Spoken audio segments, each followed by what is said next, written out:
Can you imagine? A daughter killed her mother? Yes, one such incident that made the heart melt. On August 28, 2013, at 10:50 p.m., there was a call to the police that shocked the world. Isabella Guzman was born in 1995, Aurora City of America. Her parents, Yunmi Hoy and Robert Guzman, who had been separated. Isabella Guzman was raised by her stepfather. Isabella Guzman's family was poor, and they were unable to pay Isabella's demands, which caused conflict between Isabella and her parents. But her parents had hoped that one day she would become mature, but they were proved wrong. Isabella Guzman had started having problems at a young age. According to the Denver Post, her mother sent her to live with her biological father, Robert Guzman, when she was about a 7-year-old. Isabella Guzman later returned to Yun Hoy, but she continued to suffer through her teenage years and dropped out of high school early. Isabella Guzman had been misbehaving since childhood.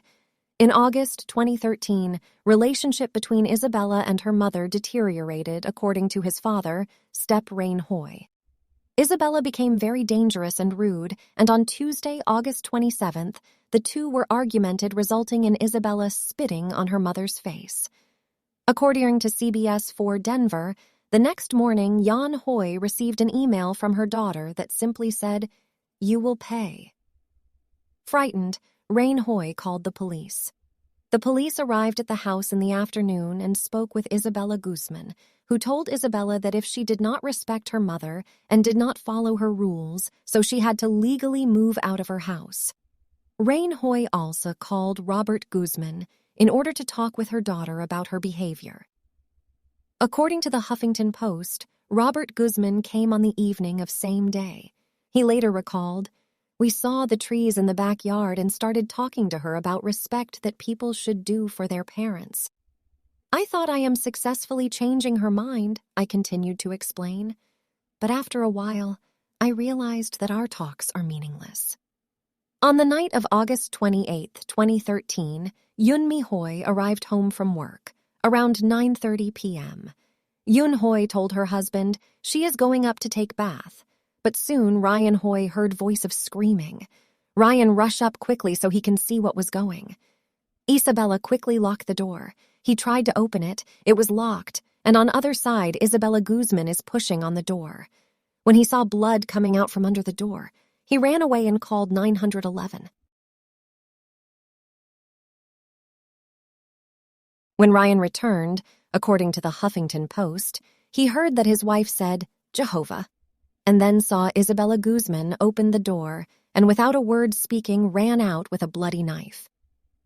He entered the bathroom and found Yun Mai Hoy on the floor beside a baseball bat, and she was full of wounds. Ryan Hoy tried to save her life, but she was already dead.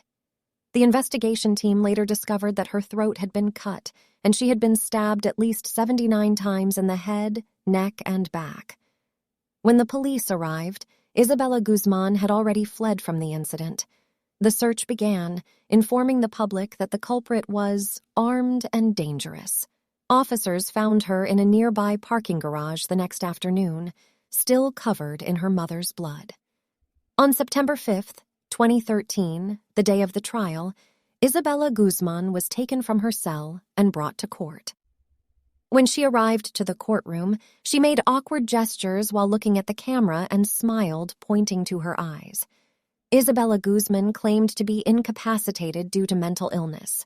The doctor said that Isabella suffered from schizophrenia and was facing delusions from years. Isabella didn't even realize she was hitting her mother. Rather, Isabella Guzman believed she was killing the woman named Cecilia to save the world. George Brauchler was Colorado's 18th legislative district attorney who told CBS 4 Denver, "We punish people who decide to do wrong when knowing better. I'm sure this girl doesn't know right from wrong because she was facing schizophrenia, paranoid delusions, voiceovers, imagining delusions." Judge accepted the application of Isabella based on insanity, and she was sent to the Colorado Mental Institute in Pueblo, where she decided to stay until she becomes safe for society and for herself.